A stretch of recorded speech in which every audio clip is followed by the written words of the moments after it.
इसी तरह याद रखो, ये रबीउल अव्वल का महीना है ना, रबीउल अव्वल का महीना, आप अल्लाह उसके रसूल सल्लल्लाहु अलैहि वसल्लम से मोहब्बत का इजहार उस तरह से नहीं कर सकते जिस तरह अल्लाह उसके रसूल ने नहीं बताया। रबीउल अव्वल में सहाबा किराम ने ये कुछ किया या नबी ने ये कुछ किया जो आज हो रहा है भाई।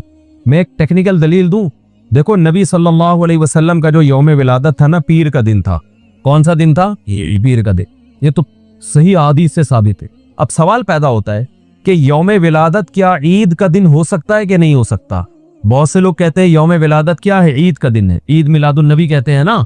तो हम अल्लाह उसके रसूल से पूछते हैं कि या रसूल अल्लाह सल्लल्लाहु अलैहि वसल्लम, आप बताइए कि आपका विलादत का दिन क्या ईद हो सकता है कि नहीं हो सकता? तो मुसलमानों के यहाँ दो तरह की ईदें होती है, एक बड़ी ईदें और एक छोटी ईदें। एक ईद उल फितर, ईद उल अजहा।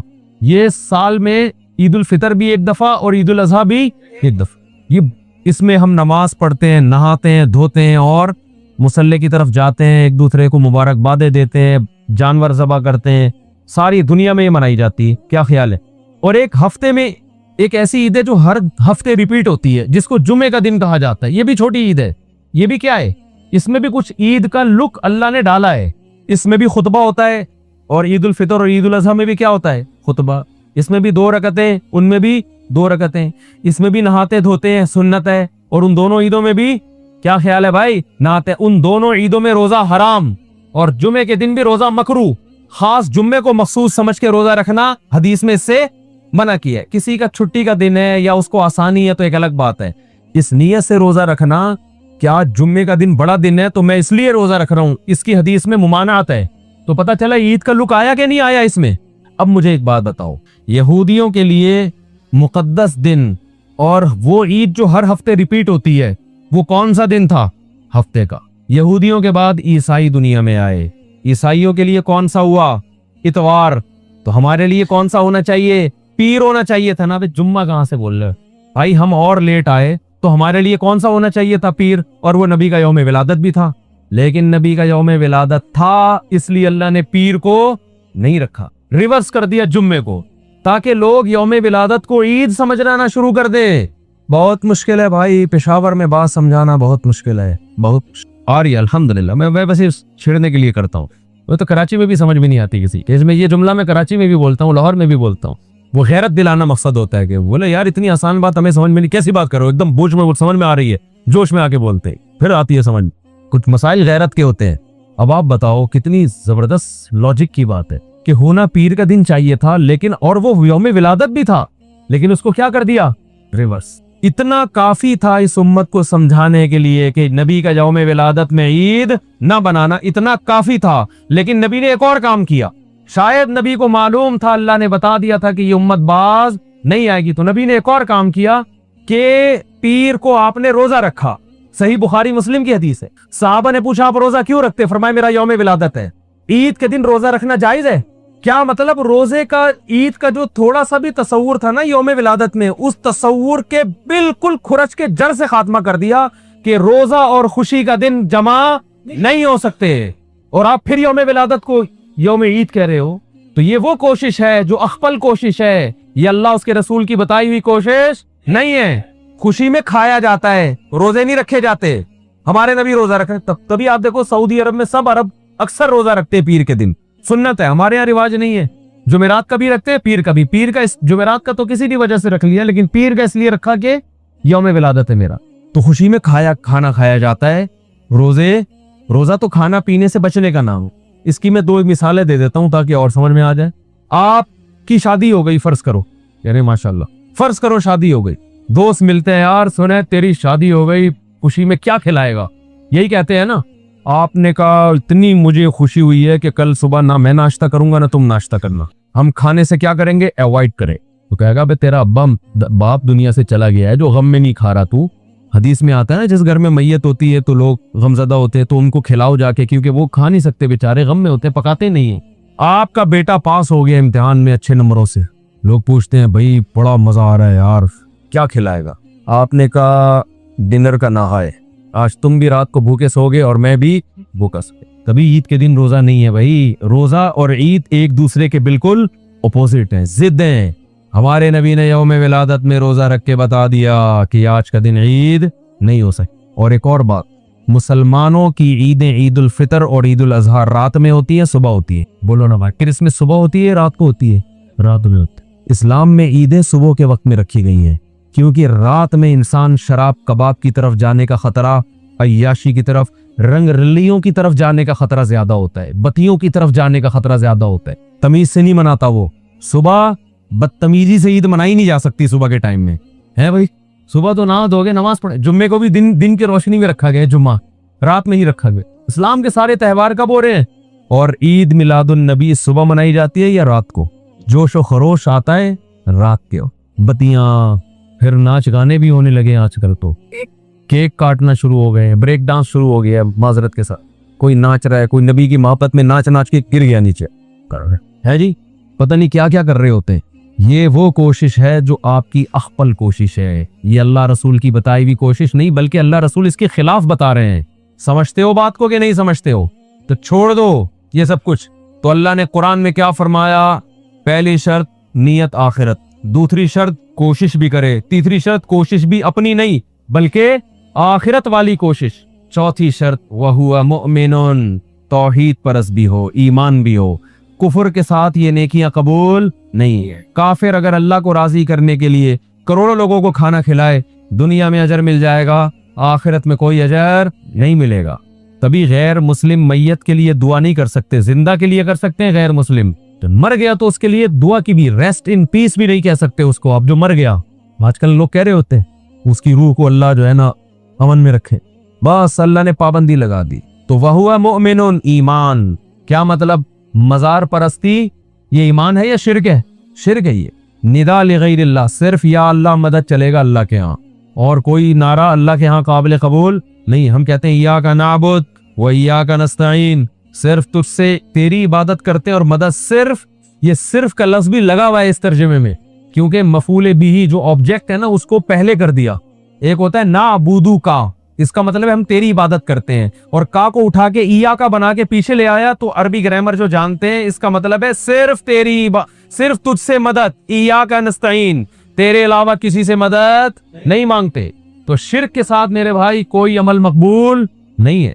तो ये चार बातों पर आप अमल करेंगे तो फउलाइका काना सायुहुम मशकूरा, अल्लाह फरमाते हैं इनके थोड़े पर बहुत ज्यादा दूंगा मैं। ये थोड़ा करेंगे अजर वहां बहुत ज्यादा। और इन पर अमल नहीं हुआ तो दुनिया तो वाह वाह कर लेगी, बड़ा प्रोटोकॉल मिल जाएगा, कोई क्या बन जाएगा, कोई क्या बन जाएगा, आखिरत में जीरो। जैसे पहाड़ होता है ना राख का, देखने में बड़ा लगता है, फूंक मारो पूरा पहाड़ उड़ जाएगा वो। कि अनुतइमु मल्लहु यशाउल्लाहु अतमा, कि अल्लाह को अगर अपने इन गरीबों पे इतना तरस आ रहा है, सूरह यासीन में है ना, तो अल्लाह खुद ही क्यों नहीं खिला देता? आई बात समझ में? अल्लाह ने इस एतराज का जवाब, तो ये जुमला बोलने में इतने टाइम, आप बहादुर आबाद से हो, इतनी देर क्यों लगाई आपने बोलने में? ये तो बुज़दिल आबाद हो गया ना। और इन्होंने अकेले ने जवाब दिया, बाकी फिर भी चुप। मैं जब भी जुमला अधूरा छोड़ा करूं आपने कंप्लीट करना है उसको। मैं छोड़ता ही इसलिए हूं ताकि पता चले कि आप जाग रहे हैं कि नहीं जाग रहे। तो इस एतराज का अल्लाह ने कुरान में जवाब नहीं आया, बल्कि कुरान ने कहा इन अंतुम इल्ला फी ज़लालिम मुबीन, तुम बिल्कुल ही पागल हो गए हो जो ऐसे एतराज कर रहे हो, तुम बिल्कुल खुली हुई गुमराही में हो। यानी ये इस काबिल ही नहीं है ये एतराज के, इसकी वजह उसकी कि इसका जवाब बहुत वाज़ेह है। ये दुनिया दारुल आजमाइश है। अल्लाह गरीब से माल लेता है, किसको? मालदार को आजमाने के लिए। मालदार को माल देता है गरीब को आजमाने के लिए, कि इसका माल देख के लालच न करे और ये इसकी गुर्बत देख के इस पे मांगे बगैर खर्च करे इसके ऊपर। कितनी बड़ी हकीकत कुरान ने बयान कर दी। अल्लाह ही को सारे काम करने होते, हमारी कोई जिम्मेदारी ना होती तो फिर पैगंबरों को भेजने की क्या जरूरत थी? फिर तो कोई कातिल किसी को कत्ल करता, अल्लाह कत्ल ही ना होने देता उसको। जो कहीं कत्ल करने जाता अल्लाह वहीं रोक के उसको जेल भिजवा देता। ठीक है, दुनिया में अदालत का निजाम और कानून और ये सारी चीजें क्या हो जाती? खत्म। ना पैगंबरों के सब कुछ सेटिंग पे आ जाता, तो फिर फरिश्ते होते हैं ना हम लोग। तो बास चीजों के जवाब बहुत वाज़ेह होते हैं, वो जवाब दिए नहीं जाते। और ये भी हमें पता चला कि मोतरिजीन होते किस किस्म के, कैसे ऊट पटांग बातें करके लोगों को बेवकूफ बनाते हैं। आज भी इस तरह के एतराजात करते हैं जो मुल्हिद लोग हैं ना, खुदा के मुनकिर, कि खुदा एक तरफ कहते हैं गफूर रहीम और एक तरफ इतना जुल्म हो रहा है दुनिया में, ये रोकता क्यों नहीं है, सैलाब क्यों आ रहे हैं, जलजले क्यों आ रहे हैं, छतें क्यों गिर रही हैं, मर क्यों रहे हैं लोग। और भाई जलजला आ रहा है, सैलाब आ रहा है, जिस पर आ रहा है ना उसके लिए इतनी बड़ी आजमाइश नहीं है। उन लोगों के लिए बड़ी आजमाइश है जो इस अजाब में मुब्तला नहीं हुए। हम जब सिंध से गुजर रहे थे ना, बहुत कस्म पुरसी में गरीबों को देखा, तो एक आदमी ने कहा यार इनके तो बदअमालियां भी इतनी नहीं है, अजाब इन पे आता है। और कराची और लाहौर के और इस्लामाबाद के पोश इलाकों में जाके देखो, जो नाइट क्लबों में अय्याशियां हो रही हैं, उनको कुछ भी नहीं आ रहा, वो अभी भी पराठे खा रहे हैं बैठ के। होता है ना, जब भी सैलाब आता है पिसता कौन है? समंदरी तूफान आएगा, ठट्ठा बेचारा और वो जो दादू, इस तरह के इलाके जिनके पास खाने को वैसे ही रोटी नहीं है। तो जो मुल्हिद लोग हैं वो इतराज करते हैं कि ये अल्लाह के यहाँ इंसाफ बोलो नहीं, यानी उनको वो कहते हैं कि अजाब जब आए ना तो समंदर का पानी ठट्ठा से लेफ्ट टर्न मार के डिफेंस की तरफ पहले रुख करे वो, और वो जाए इस्लामाबाद के ना, जलजला जब आए या कोई सैलाब आए तो दरिया, सिंध का दरिया उल्टा चलते हुए वो इस्लामाबाद के, वो जो क्या है यार, इस्लामाबाद में बड़े बड़े जो होटल है ना वहां तक पहुंचे। तो भाई दुनिया के उसूल अल्लाह ने कुछ और रखे हैं, आखिरत के उसूल। एक दफा बारिशें आई ना तो वो खारादर पूरा डूब गया। अच्छा, उन दिनों में एक मौलाना साहब बयान कर रहे थे कि ये बारिशें जो इतनी आती हैं हमारे बदअमालियों का नतीजा है, हमारे बहुत से लोग ये बार बार ये बात दोहराते हैं। ये बात भी ठीक है कि हमारी बदअमालियों का नतीजा है, इसमें दो राय नहीं हो सकती, इसका मैं मुनकिर नहीं हूं। लेकिन इस बात को इतना ज्यादा बार बार बयान करना जिससे इंसान समझे कि पता नहीं सिंध वालों ने क्या किया है जो बर्बाद हो गए, एक हद तक तो ये ठीक है ताकि लोगों को मोटिवेशन मिले। उस जमाने में मैंने एक बयान किया था कि जलजले क्यों आते हैं, ऑडियो बयान था मेरा वो, उस वक्त मैं वीडियो नहीं बनाता था। उसमें ये समझाने की कोशिश की थी कि भाई जरूरी नहीं कि जलजले में जो कौम ज्यादा तबाह हुई है वो बुरी हो और जो बच गए वो अच्छे हों। ऐन मुमकिन है जो बचे हो वो कमबख्त हों और जो मरे हो वो तहज्जुद पढ़ते हुए दुनिया से गए हों। क्योंकि अल्लाह ताला ने दुनिया को दारुल असबाब बनाया है। यहाँ जब भी कोई अजाब आता है ना, जब भी कोई अजाब आता है तो वो असबाब के तहत आता है। अब देखो बारिश जब आएगी, तूफानी बारिश होगी, तो वो ऊपर की तरफ पानी जाएगा या नीचे की तरफ आएगा? अब ऊपर नाइट क्लब है, अय्याशी चल रही है, शराबें चल रही हैं, नीचे नशेबी इलाके में तहज्जुद पढ़ रहे हैं सारे, तो पानी ये थोड़ी कि तहज्जुद वालों को देख के टन मारा उसने भाई वो कहाँ को उल्टा चलना शुरू हो गया। इसलिए कि तो फितरत के कानून के खिलाफ है ना, अल्लाह ताला फितरत को चेंज थोड़ी करते हैं। तो इस बहस में पड़े बगैर के कौन तबाह हो रहा है कौन बच रहा है, हमें शरीयत ने हुक्म ये दिया है कि हम पहले से इसका इंतजाम करें कि कोई कुदरती आफत आई तो उससे कौन सा इलाका ज्यादा मुतासिर होगा। हमें शरीयत ने हुक्म दिया है असबाब इख्तियार करने का। खारादर वालों से मैं कहता हूं, जब तुम्हें पता है कि जब भी कराची में बारिश ज्यादा आती है, खारादर नीचे है, तो तू तो डूबेगा ना। वो तुम चाहे तबलीग में चिल्ले लगाओ, तुम 4 महीने लगाओ, पानी तुम्हारे यहीं पहले आएगा। पानी को अल्लाह ने ये समझाया है कि जहां जगह मिले नीचे को खिसक जाना। ये नहीं देखना कि वो नमाज पढ़ रहे हैं कि गुटखा खा रहे हैं बैठ के। ये तो हमेशा से होता आ रहा है। देखो अजाबों की 2 किस्में हैं, खूब समझ लें। ये टॉपिक चली पड़ा है तो मैं जल्दी से कंप्लीट कर लूं। एक अजाब वो होता है जिसके अजाब होने में 2 राय हो नहीं सकती हैं, उसको कुदरती आफत करार दिया नहीं जा सकता। वो अल्लाह प्रॉपर इरादा करता है कि मैं इस कौम को तबाह करना चाहता हूं और इसकी कोई साइंटिफिक लॉजिक ना भी हो तो मैं क्या कर दूंगा, इसको तबाह कर दूंगा। जैसे कौम आद पे अजाब आया, कौम लूत पे अजाब आया, कौम समूद पे अजाब आया। वो जो अजाब आया ना कौम लूत कौम समूद पर, पैगंबर बताते नूह अलैहिस्सलाम की कौम पे अजाब आया, उस वक्त बारिश का उनकी महकमे मौसमियात वालों के यहाँ दूर दूर तक कोई भी इंतजाम, कोई भी इम्कान नहीं था। यही वजह है कि कुरान कहता है नूह अलैहिस्सलाम जब किश्ती तैयार कर रहे थे तो कौम मजाक उड़ाती थी कि ना कोई करीब में दरिया है ना समंदर है, और इस मौसम में वैसे भी बारिश नहीं होती, कभी भी बारिश नहीं हुई है, दूर दूर तक बादल का कोई टुकड़ा नजर नहीं आ रहा, और ये ऐसे डरे बैठे इतनी बड़ी किश्ती बना रहे हैं जैसे पता नहीं क्या होने वाला है। तो नूह अलैहिस्सलाम ने क्या कहा, इन तस्खरू मिन्ना फइन्ना नस्खरू मिनकुम, तुम मजाक उड़ाओ अनकरीब हम तुम्हारा मजाक उड़ाएंगे। क्या नूह अलैहिस्सलाम का साइंसदानों से राब्ता था, महकमे मौसमियात वालों से? वही के जरिए अल्लाह बता रहा था कि इनकी बातों में ना आए, मैं अपनी कुदरत से बगैर किसी सबब के ऐसी बारिश बरसाऊंगा कि इसमें हलाक करूंगा, और सिर्फ नाफरमान हलाक होंगे, एक नाफरमान भी नहीं बचेगा, सारे नेक लोगों को बचा लूंगा मैं। ये ऐसा अजाब है जिसकी कोई साइंटिफिक लॉजिक बोलो नहीं है। ये कुरान से साबित है कि इस तरह भी होता है। कौम आद पे जो अजाब आया, फलम्मा रअऊहु आरिज़न मुस्तक़बिलन फलम्मा रअऊहु आरिज़न क्या है वो आयत भाई, फलम्मा रअऊहु आरिज़न मुस्तक़बिला औदियतिहिम क़ालू हाज़ा आरिज़ुम मुमतिरुना। जब उन्होंने बादल का टुकड़ा, वो حضرت ہود علیہ السلام بار بار قوم سے کہہ رہے تھے کہ اب عذاب آ رہا ہے، اب میں جا رہا ہوں بستی چھوڑ کر، اب کیا آ رہا ہے؟ اللہ کا عذاب۔ تو یہ وحی کے ذریعے بتایا نا، محکمہ موسمیات والوں کے ذریعے نہیں بتایا۔ تو وہ قوم ہنسنے لگی، پھر دیکھا واقعی کالے بادل آ رہے ہیں، تو اس قوم نے کہا یہ تو بادل ہیں جو نارمل بادل ہوتے ہیں، پانی برسے گا، یہ عذاب کہاں ہے؟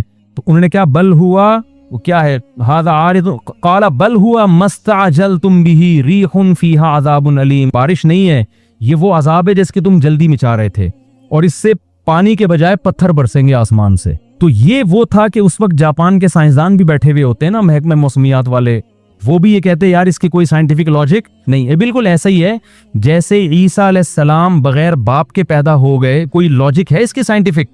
یہ اللہ اپنی قدرت دکھاتا ہے، کوئی سبب موجود نہیں ہے مگر اس نے حضرت عیسیٰ کو بغیر باپ کے حضرت مریم کے بطن سے پیدا کیا، پھر ان کی پاک دامنی کا اعلان بھی کروا دیا، لوگ نے انگلیاں اٹھانا شروع کر دی، بچہ ماں کی گود میں کبھی بھی نہیں بول سکتا، لیکن عیسیٰ ابن مریم ماں کی گود میں بولنے لگے، انی عبد اللہ، میں ولد الزنا نہیں ہوں، اللہ کا بندہ ہوں، اور عام انسان بھی نہیں، اللہ کا پیغمبر ہوں، آتانی الکتاب، اور عام پیغمبر بھی نہیں، مجھے انجیل ملے گی، باقاعدہ پیغمبر یعنی صاحب کتاب پیغمبر ہوں، اور مجھے توحید کا حکم دیا گیا۔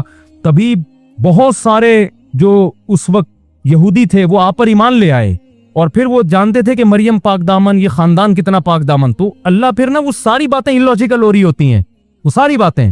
تو قوم سمود پہ جو عذاب آیا، قوم عاد پہ جو عذاب آیا، لوط علیہ السلام کی قوم پہ عذاب آیا کہ تھوڑے سے لوگوں کو اللہ نے نکالا اور پوری قوم کو الٹا کر کے تباہ کر دیا، اور پتھروں کی بارش بھی برسائی آسمان سے۔ تو اس طرح کے عذاب اب بھی آ سکتے ہیں، لیکن جب اس طرح کے عذاب آتے ہیں تو اس میں میجورٹی نافرمانوں کی ہلاک ہوتی ہے۔ جیسے یہاں جو ہلاک ہوئی نا، سارے نافرمان ہلاک ہوئے اور سارے نیک لوگوں کو اللہ نے بچا لیا۔ کچھ عذاب ایسے ہوتے ہیں جن کے بارے میں ہمارے لیے یہ دعویٰ کرنا کہ یہ واقعی عذاب ہے یا آزمائش ہے، یہ ہمارے لیے ممکن نہیں ہے۔ سمجھ میں آ رہی ہے بات؟ یہ وہ عذاب ہیں جن کی کوئی نہ کوئی لاجک ہوتی ہے، جو دنیا میں ہمیشہ سے آ رہے ہیں۔ حضرت عمر رضی اللہ تعالیٰ عنہ کے دور میں قحط پڑا ہے، شدید ترین قحط پڑ گیا، اتنا زبردست قحط پڑا کہ حضرت عمر نے چور کی سزا ہی ختم کر دی۔ سمجھ میں آ رہی ہے بات؟ کہ بھئی اگر ہم چور کا ہاتھ کاٹیں تو بھوک سے لوگ مر رہے ہیں، چوری نہیں کریں گے تو کیا کریں گے وہ؟ حالانکہ ہاتھ کاٹنے کا حکم کس نے دیا ہے؟ قرآن نے۔ کیا حضرت عمر قرآن کی آیت کا انکار کر سکتے ہیں؟ لیکن انہوں نے کہا نہیں بھائی، ابھی یہ سزا جاری نہیں ہو سکتی، بھوک سے مر رہے ہیں۔ اس دور میں اگر کوئی یہ کہے کہ یار یہ جو قحط پڑا یہ لوگوں کے گناہوں کا عذاب ہو، بھائی تاریخ میں اس جیسی عادلانہ حکومت اور اس جیسے پرہیزگار لوگ دنیا میں وجود میں اب تک نہ اس سے پہلے نہ اس کے بعد کبھی وجود میں آئے ہیں، لیکن پھر بھی قحط پڑا ہے کہ نہیں پڑا؟ اس دور میں کوئی کہہ دیتا یہ خدا کا عذاب ہے نافرمانی پر، تو یہ عذاب نہیں ہے، یہ کیا ہے؟ یہ آزمائش ہے۔ اب سوال پیدا تو اللہ کو کیا ضرورت تھی لوگوں کو آزمائش میں ڈالنے کی؟ تو بھائی اللہ کی باتیں کس سے پوچھی جائیں گی؟ اللہ سے پوچھی جائیں گی نا۔ اللہ جو کام کرتا ہے لا یسأل عما یفعل، قرآن میں اللہ نے بتا دیا میں جو کروں گا مجھ سے نہیں پوچھا جائے گا میں کیوں کر رہا ہوں، تم جو بھی کرو گے تم سے پوچھا جائے گا۔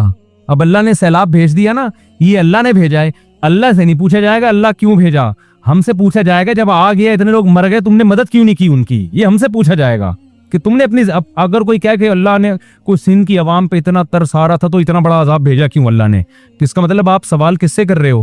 اللہ سے کر رہے ہو۔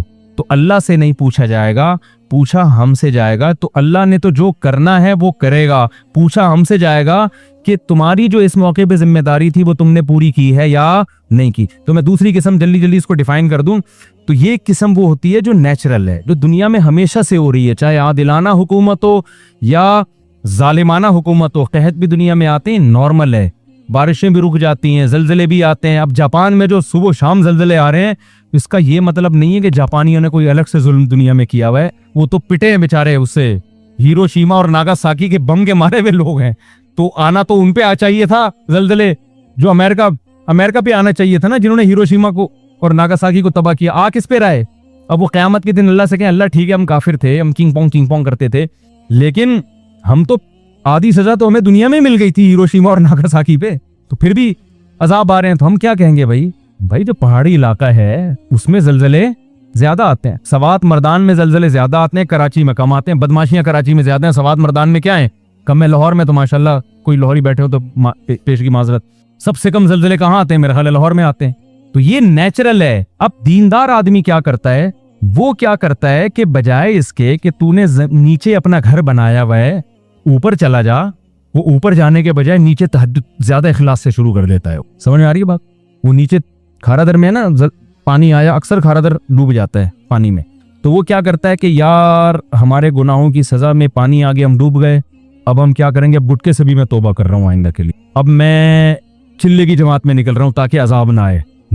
نکلنا تو چاہیے بھائی، گٹکا بھی چھوڑنا چاہیے، لیکن اللہ تعالیٰ نے دنیا کو دارالاسباب بنایا ہے، تو سب سے پہلے آپ کی ذمہ داری کیا ہے کہ آپ اس ریزن پہ غور کریں، یہ سزا ہمیں ملی کیوں ہے.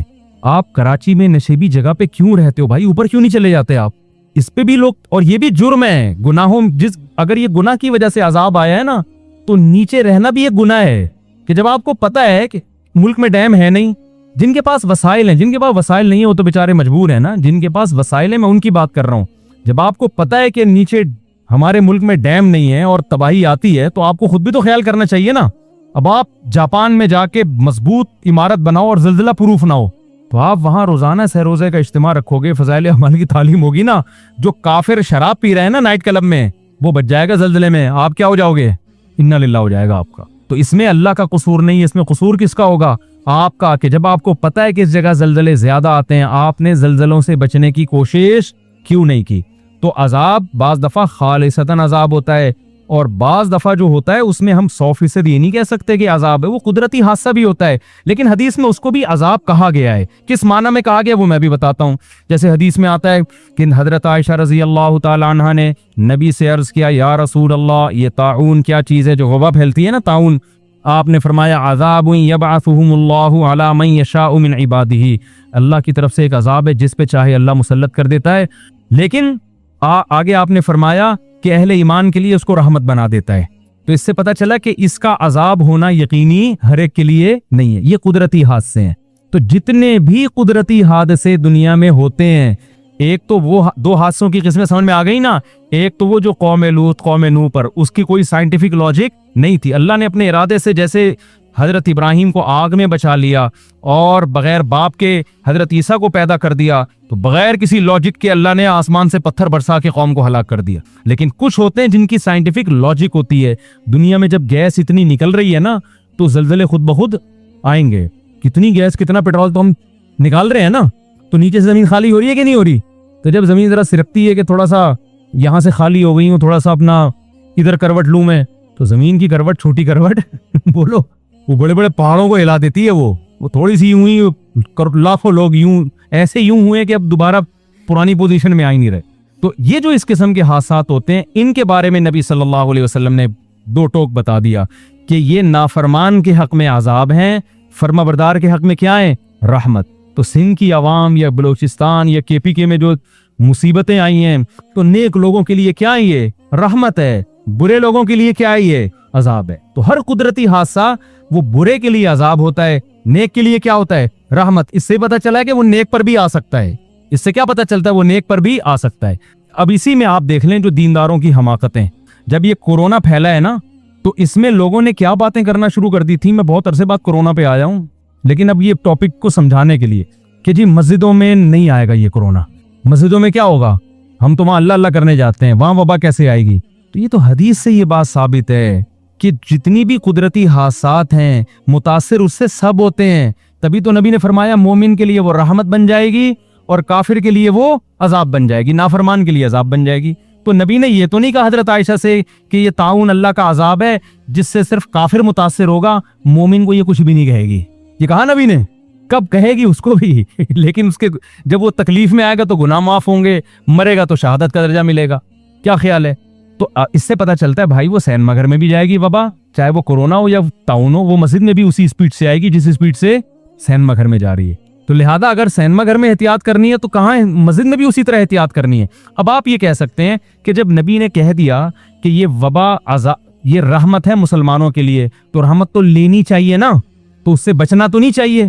لہذا جب یہ رحمت ہے تو پھر تو طاعون کو گلے لگانا چاہیے. کوئی کووڈ کا مریض ہے، وہ ایک بندہ تھا نا کورونا کے دنوں میں، سگریٹ پی رہا تھا نا، کش لے رہا ہے، دھوئیں نکال رہا ہے بڑے بڑے سانس بھر کے. تو ایک بندہ اس کے پاس گیا، لڑکوں کی عادت ہوتی ہے نا جاتے ہی اس کے ساتھ کھانے میں شریک ہو جاتے ہیں، تو یہ گیا جاتے ہی سگریٹ لے کے کش لگایا. اور کہا مجھے لگ رہا ہے تو بڑی ٹینشن میں ہے, میں چاہ رہا ہوں تیری ٹینشن میں تیرے ساتھ شریک ہو جاؤں. سٹا لگا کے بول رہا کیا ہوا, تو ٹینشن کیا ہے؟ کہہ رہا ٹینشن یہ ہے کہ مجھے کورونا ہوا ہے. بس یہ اسی کی سگریٹ کیا کر رہا ہے, چھٹے لگانا شروع کر دیا اس میں. تو آپ یہ کہہ سکتے ہیں کہ جب یہ رحمت ہے تو پھر احتیاط کیوں کریں ہم؟ تو یاد رکھو یہ ایک اور شریعت کا اصول ہے کہ جتنی بھی آزمائشیں ہیں وہ اللہ کی رحمت اس وقت بنتی ہیں جب ان آزمائشوں سے ہم بچنے کی پوری کوشش کر لیں, پھر بھی اللہ مبتلا کر دے. اگر آپ ہی بچنے کی کوشش نہیں کر رہے تو پھر وہ حماقت ہے, پھر اس کو آپ رحمت نہ سمجھو. ارے ہر بیماری اللہ کی رحمت ہے یا نہیں ہے؟ حدیث میں آتا ہے بخار میں گناہ معاف ہوتے ہیں. حدیث میں آتا ہے بخار کی جو گرمی ہے نا, یہ جہنم میں جو مسلم کو عذاب ہونا تھا وہ گرمی کی شکل میں اللہ دنیا میں دے دیتے ہیں مسلمان کو. بخار بڑی حدیث میں بڑی فضیلت ہے کہ بخار کی وجہ سے جہنم کی آگ کیا ہوتی ہے؟ ٹھنڈی, گناہ معاف ہوتے ہیں. آپ نے کہا یار اتنی بڑی رحمت, آپ کیا کیا کہ جی مری میں برف میں جا کے سو گئے آپ کہ یار میں چاہتا ہوں مجھے صبح کیا ہو جائے, تیز بخار ہو جائے. پھر جب 103 ہوا آپ نے کہا تھوڑی رحمت کا تقاضا اور چاہیے مجھے. سمجھ میں آ رہی ہے بات؟ یہی وجہ ہے کہ جب طاعون صحابہ میں پھیلا, صحابہ میں یہ حدیث پھیل گئی تھی کہ طاعون میں جو مرے گا وہ کیا ہوگا؟ شہید ہوگا. لیکن صحابہ کرام نے کیا کیا کہ لوگوں کو منتشر کر دیا, پہاڑوں کی طرف بھیج دیا. حضرت عمر رضی اللہ تعالیٰ عنہ نے ان پہ ان کو اپریشیٹ کیا کہ انہوں نے, حافظ ابن حجر رحمۃ اللہ نے اپنے دور کا یہ واقعہ لکھا ہے کہ ایک علاقے میں طاعون پھیلا تھا تو لوگوں نے کیا کیا کہ اجتماعی طور پر دعا کا اہتمام کیا کہ بہت لوگ مرتاؤن تو پہلے بہت اسپیڈ سے پھیلتا تھا ایسے جنازے. تو لوگوں نے کیا کہ ابن حجر رحمۃ اللہ نے واقعہ لکھا ہے کہ لوگ نا سارے علماء اور بزرگان دین اور ساری عوام جمع ہو گئی جنگل میں, کیا صحرا میں جا کے نا مل کے زور زور سے اللہ سے دعا مانگتے ہیں گڑا کے تاکہ بیماری ختم ہو جائے. ابن حجر نے لکھا کہ جب وہ اجتماعی سطح پہ گئے دعا مانگی تو بیماری کم ہونے کے بجائے اور بڑھ گئی. کم ہونے کے بجائے کیا ہو گئی؟ اور وجہ کیا ہے؟ ابن حجر نے لکھا کہ وجہ یہ تھی کہ یہ بدعت کا ارتکاب کیا انہوں نے, اس لیے کہ ایسے موقع پہ میدان میں جمع ہو کے اجتماعی دعا حدیث سے ثابت نہیں ہے. حدیث سے تو نماز استسقاء میں ثابت ہے کہ اجتماعی طور پہ جمع ہو کے دعا مانگیں, یہ تو آپ نے اپنی طرف سے. لیکن اس کی ایک سائنٹیفک لاجک بھی ہے کہ بھائی اسلام پہلے آپ کو احتیاط کا حکم دیتا ہے, اس کے ساتھ دعا کا حکم دیتا ہے. سمجھ میں آ رہی ہے بات؟ بیماری جب یہ سب کو پتا ہے کہ طاعون کی بیماری ایک دوسرے سے لگتی ہے, اس زمانے میں بھی سب کو پتا تھا, تبھی تو لوگ ایسے علاقوں میں جاتے نہیں تھے جہاں طاعون پھیلا ہوا ہو. تو جب یہ ایک دوسرے سے لگتی ہے تو آپ جب جنگل میں صحرا میں سارے اکٹھے ہو جاؤ گے تو طاعون کے جراثیم یہ نہیں دیکھیں گے کہ کس کام کے, آپ فلم دیکھنے کے لیے اکٹھے ہو یا تہجد کے لیے اکٹھے ہو. جرثوم وائرس پہ کوئی فرق نہیں پڑتا. تو آپ اسباب اختیار نہیں کر رہے, جبکہ شریعت ہمیں کسی بھی کام میں کامیابی کے لیے سب سے پہلے اسباب اور پھر اللہ سے دعا. جو بعض لوگ کہتے ہیں نا سب سے پہلے دعا پھر اسباب, ان کا بھی ایک صحیح مطلب ہے. ان کا مطلب ہے کہ اسباب سے بچنے کا اہتمام تو کرنا ہے, فوراً دعا بھی شروع کر دینی ہے, لیکن اسباب کو بھی بھرپور طریقے سے اختیار کرنا ہے. سمجھ میں آ رہی ہے بات کہ نہیں آ رہی؟ تو ابن حجر رحمۃ اللہ علیہ نے لکھا ہے کہ اتنا کراؤڈ ہوا اور سب نے بہت گڑ گڑا کے دعائیں مانگی, مگر جو موت کا تناسب تھا وہ پہلے سے بہت تیزی سے بڑھ گیا. تو وجہ اس کی یہی ہے کہ بھئی آپ, اور یہ حماقت آج بھی لوگ کر رہے ہوتے ہیں, آج بھی لوگ کر رہے ہوتے ہیں. بیمار آدمی کے بھائی احتیاط پر کو فوکس کرو, اس کی صحت کا خیال کرو, وہ کر نہیں رہے ہوتے اور اس کے ساتھ صرف دعا پر اکتے ہو. دعا تو بہت ہی ضروری ہے. ایک آخری بات کر کے بس بیان ختم کرتا ہوں کہ دیکھو یہ تو میں نے دو قسم کے حادثات کی پوری ڈیٹیل بتا دی نا, کہ ایک تو وہ واقعی جو خالصتاً قدرتی ہوتے ہیں, اور ایک وہ جس کی لاجک زمین میں ہمیشہ سے نیک لوگوں پر بھی آفتیں آتی ہیں, بروں پر بھی آتی ہیں, بیماریاں بھی اور زلزلے بھی اور طوفان بھی. تو ہمیں بجائے اس بحث میں کہ یہ عذاب ہے کسی کے گناہ کی وجہ سے یا یہ کیا ہے, ہمیں وہ یہ تو اللہ کا کام تھا نا جو اللہ نے کیا, ہمیں اللہ کہتا ہے تم وہ کرو جو تمہاری ذمہ داری. ہماری ذمہ داری کیا ہے؟ ایسے موقع پہ وہ کرنا ہے جو صحابہ کیا کرتے تھے, غریب کے ساتھ تعاون. اور مشرک کیا کرتے تھے کہ جب اللہ کو اس پہ اتنا ترس آ رہا ہے تو اللہ نے اس کو غریب بنایا کیوں؟ تو وہ آج بھی کہہ سکتا ہے مشرک کہ اگر اللہ ہم سے کہہ رہا ہے کہ سیلاب زدگان کی مدد کرو تو اللہ کو اتنا ان پہ ترس آ رہا ہے تو سیلاب بھیجا کیوں؟ ٹھیک ہے نا, اللہ نے زلزلہ ڈالا کیوں؟ تو اللہ کہے گا جو میرا کام ہے بھائی وہ میں کروں گا, جو تمہارا کام ہے کس نے کرنا ہے؟ تم نے. اور یہ بھی ذہن میں رکھو کہ عذاب یہ جو قدرتی آتے ہیں نا, یہ بھی بعض دفعہ خالصتاً عذاب بھی ہوتے ہیں. اس کی وجہ یہ ہوتی ہے کہ آپ نے اس سے بچنے کا اہتمام نہیں کیا ہوتا. ہمارے ملک میں ہمارے حکمرانوں نے ڈیم بنانے کا اہتمام نہیں کیا. جب بھی ڈیم بنانے کی کوشش کی گئی ہے عوام نے رکاوٹ ڈالی ہے, بے وقوف عوام نے, جو آپ کے علاوہ کی بات کر رہا ہوں میں. نوشہرہ کے بارے میں بات کی گئی تھی جی, کالا باغ ڈیم بن گیا تو نوشہرہ ہلاک ہو جائے گا, ڈوب جائے گا. حالانکہ وہ ڈیم نہیں بنا تو نوشہرہ کیا ہو گیا ہے؟ ڈوب گیا ہے. لیکن ہمارے پبلک میں सेंस बोलो नहीं है। तो ये अब ये अल्लाह का, ये तो कुदरती आफत भी नहीं हुई ना, ये तो हमारी अपनी ये तो ऐसे जैसे मरी के बर्फ खाने में जाके लेट गया, ठीक है ना, और क्या नेचुरल है बीमार होना, बुखार होना। भाई नेचुरल जब होता है जब आपके घर में वायरस दाखिल होता, आप तो खुद बर्फ में नहा रहे हो और ठंडे पानी से नहा रहे हो बर्फ में जाके आप, तो ये तो हमाकत है। तो दुनिया में हर जगह, अमेरिका में इससे ज्यादा बारिशें होती हैं, वहां क्यों नहीं होता? तो हमने तो कोई इंतजाम। और एक फलसफी का बयान आया था कुछ दिन पहले कि हमारे मुल्क में डैम है नहीं और ये मौलवी लोग बच्चे पैदा करने की तरकीबें दे रहे हैं। कुछ दिन पहले उनका बयान आया, डैम है नहीं, पानी है नहीं और बच्चे पैदा करने की। मैंने कहा इस पागल को देखो, अभी भी कह रहे हैं हमारे मुल्क में पानी नहीं है। कोई एक बच्चा बताओ जो पानी की कमी से हलाक हुआ हो। फजूल किस्म के, पागल किस्म के लोग अल्लाह ने हम पे मुसल्लत। ये हमारे वो हैं जो बड़े बड़े स्कॉलर्स हैं, फलसफी हैं। ओ खुदा के बंदे, तो इसको इस एक ही तो नेमत मिली हुई है, नस्ल भी रोक देंगे तो बचेगा क्या हमारे पास? इतना पानी जमीन की रगों में सैलाब में दाखिल हुआ है ना कि निकालते निकालते थक जाओ, ये खत्म होने वाला नहीं है। वो जो चीफ जस्टिस का बयान आया था ना पुराना, कि इतने लीटर पानी रोजाना हम जमीन से निकाल रहे हैं और बच्चों की स्पीड बहुत तेजी से है और इतना पानी खत्म हो रहा है। मैंने उस पर बयान दिया था, ये पानी निकलने की स्पीड तो बता रहे हैं, जमीन में पानी जा कितना रहा है इस पे इन्होंने कोई रिपोर्ट पेश की नहीं है। बेवकूफों वाले काम कर रहे हो यार तुम। हमारे हुक्मरानों की अल्लाह माफ फरमाए अभी हालत पता है क्या है, कि यूरोप और अमेरिका की वफादारी में उनसे भी 2 हाथ आगे निकल गए। वो भी कह रहे हैं यार इतने मॉडर्न तो हम नहीं हुए जितने तुम हो गए हो, ऐसी बातें तो हम नहीं करते जैसी तुम कर रहे हो, ये दलाइल तो हम नहीं देते जो दलाइल तुम दे रहे हो। मेरे बयान पे किसी ने कमेंट्स किए हुए थे कि मौलवी बच्चे पैदा करने की तरगीब दे रहा है और इस वक्त दुनिया में सबसे बड़ा मसला ही आबादी का बढ़ना है। भाई ये बातें अंग्रेज नहीं कर रहा, अंग्रेज से पूछोगे, वो यूनाइटेड नेशन की रिपोर्ट है कि इस वक्त दुनिया में आबादी का रेशो खतरनाक हद तक गिर गया है। सालों के पास ना कमबख्तों के पास कोई रिपोर्ट है ना गोरे का पता कि वो कह क्या रहा है, और बैठ के फिर बस मौलवी का बयान आ गया ना तो समझते हैं दकियानूसी पर मबनी होगा। यूनाइटेड नेशन की रिपोर्ट है ये बीबीसी में शायद मैंने खुद पढ़ी है कि बच्चों की जो ग्रोथ रेशो है ना वो खतरनाक हद तक गिर गया है। देखो ये नहीं देखा जाता दुनिया में आबादी कितनी है, ये देखा जाता है ग्रोथ रेशो कितना है। वजह उसकी ये कि दुनिया में एक स्टेबल लाइफ के लिए बूढ़ों का इतना रेशो, उसके मुकाबले में जवानों का उससे डबल कम से कम रेशो होना चाहिए कम से कम, ताकि वो बूढ़े कौम पे बोझ ना बने।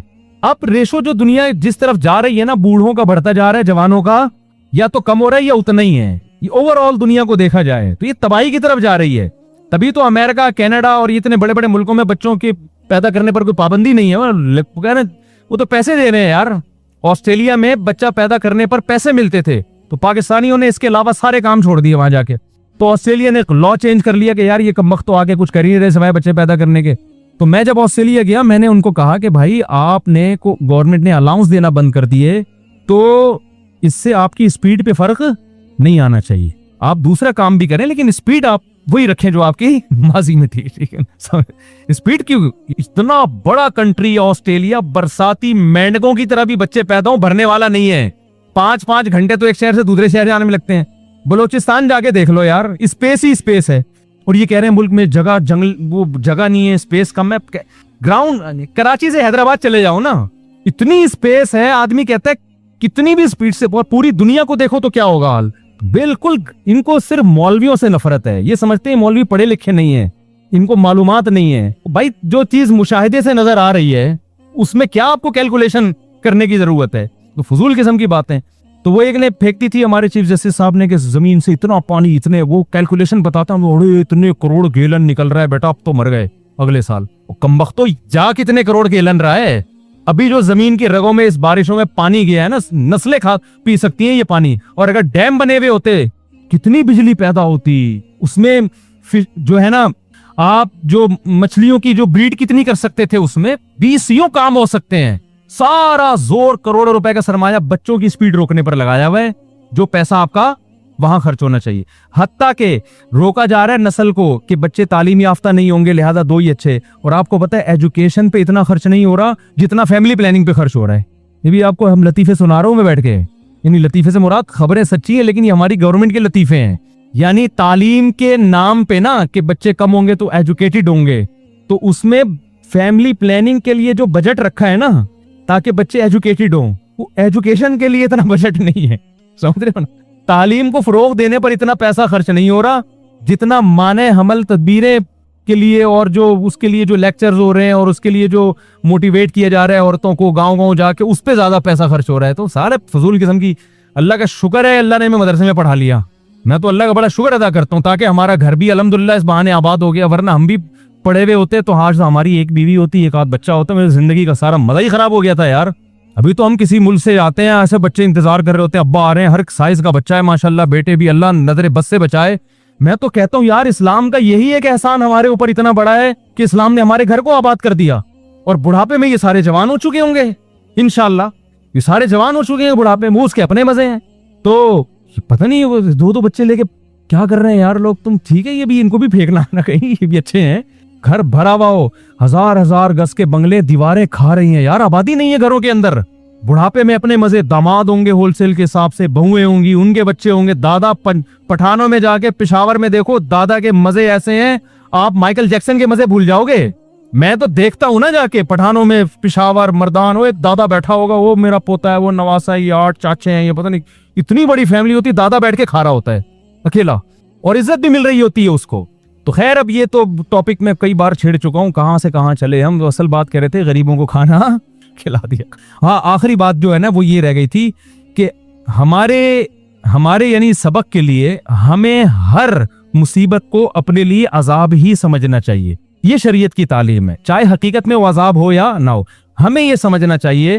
میں اس ایک مثال سے سمجھاتا ہوں. جب کراچی کے حالات خراب ہوئے تھے نا, تو علماء بہت کہہ رہے تھے یہ بدعمالیاں جن کی سزا مل رہی ہیں, بالکل ٹھیک بات تھی, یہ بدعمالیوں کی سزا. اور یہ جو سیلاب آیا ہے اس میں جو میں کہہ رہا ہوں نا کہ یہ ضروری نہیں کہ عذاب ہو, تو یہ بھی ضروری نہیں ہے کہ عذاب نہ ہو, عین ممکن ہے کہ یہ کیا ہو, عذاب بھی ہو.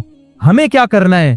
تو ہمارے حضرت فرمایا کرتے تھے کہ ہم میں سے ہر آدمی کو سوچنا چاہیے دنیا میں کہیں بھی آفت آئے تو ہمیں یہی سوچنا چاہیے یہ عذاب ہی ہے, اور کسی اور کے گناہوں کی سزا نہیں بلکہ میرے گناہوں کی سزا ہے. یہ اللہ ہم سے چاہتا ہے کہ بے شک وہ کسی اور کے گناہ کی سزا ہے یا سزا نہیں بھی, یا قدرتی حادثہ ہے, لیکن جس کے دل میں اللہ کا خوف ہوتا ہے وہ یہ سمجھتا ہے کہ یہ عذاب ہی ہے اور یہ میرے گناہوں کی وجہ سے, وہ اپنے گناہوں کا استحضار کرتا ہے.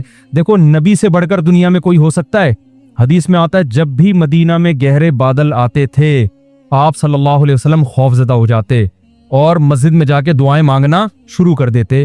حالانکہ گہرے بادل آنا کیا ہے, نیچرل ہے, اور نبی سے تو کوئی گناہ ہوتا ہی نہیں ہے, لیکن جس کے دل میں تقوی اللہ کا خوف ہوتا ہے نا, وہ تو نبی یہی سمجھتے تھے. پھر نبی جا کے دعا مانگتے, اے اللہ تو نے مجھ سے وعدہ کیا ہے کہ جب تک میں ان کے درمیان موجود ہوں تیرا عذاب نہیں آئے گا. حالانکہ مدینہ میں تو اب بھی بادل آتے ہیں. تو اس سے پتہ چلتا ہے کہ جس کے دل میں خوف ہوتا ہے بھائی, وہ تو ہر مصیبت کو اپنے گناہ کی سزا تو سمجھنا ہمیں. یہ تو میں نے ایک نالج کے لیے پورا بیان کیا. جب کراچی کے حالات خراب ہوئے تھے, بہت قتل و غارت ہو رہا تھا, حضرت بار بار ہمیں نصیحت کرتے تھے کہ دیکھو یہ گناہوں کا عذاب ہے جو کہ کسی اور کے گناہوں کا عذاب. اپنے بارے میں انسان خوش فہمی میں مبتلا ہو جاتا ہے, میں تو بڑا نیک ہوں, میں تو تہجد گزار ہوں, میں تو نمازی ہوں, میں تو حاجی ہوں, میں تو یہ ہوں. فرمایا سمجھو یہ میرے گناہوں کا عذاب ہے. تو حضرت کہتے ہیں میں یہ سمجھتا ہوں مجھ سے کوئی کوتاہی ہوئی ہے جس کا یہ عذاب ہے. تو استحضار ہم سب کو یہی کرنا چاہیے. کچھ بھی آفت آ رہی ہے اپنے گریبان میں جھانکے, بھائی شاید یہ میرے سے کوئی غلطی ہوئی ہے جس کا یہ عذاب. اگر کوئی عالم بہت نیک ہے, کوئی گناہ نہیں ہو رہا اس سے, وہ یہ سمجھے میں تبلیغ میں کوتاہی کر رہا ہوں, جتنا میرے ذمے تھا حق بیان کرنا میں اتنا حق بیان نہیں کر رہا, جس کی وجہ سے یہ عذاب ہے. تو سمجھنا ہم سب کو یہی چاہیے کہ یہ میرے گناہوں کی سزا ہے, لہذا اللہ سے توبہ اور استغفار کرنا چاہیے. اس کا فائدہ کیا ہوگا؟ اگر یہ واقعی آپ کی گناہوں کی سزا ہے, توبہ استغفار سے معاف ہوگی. نہیں ہے تو توبہ استغفار کرنے پہ کوئی ٹیکس لگتا ہے کیا؟ آپ کے درجات کیا ہو جائیں گے؟ بلند ہو جائیں گے. اللہ کی نظر میں مقام بڑھ جائے گا. اللہ کہے گا سزا اس کو ملی ہے, گناہ اس کے تھے, اور یہ بندہ میرے کتنا خوف رکھتا ہے کہ یہ سمجھ رہا ہے کہ یہ میرے گناہوں کی. اس سے اللہ کا قرب آپ کو کیا ملے گا؟ اور زیادہ ملے گا. اللہ تعالیٰ سمجھنے کی عمل کی توفیق عطا فرمائے.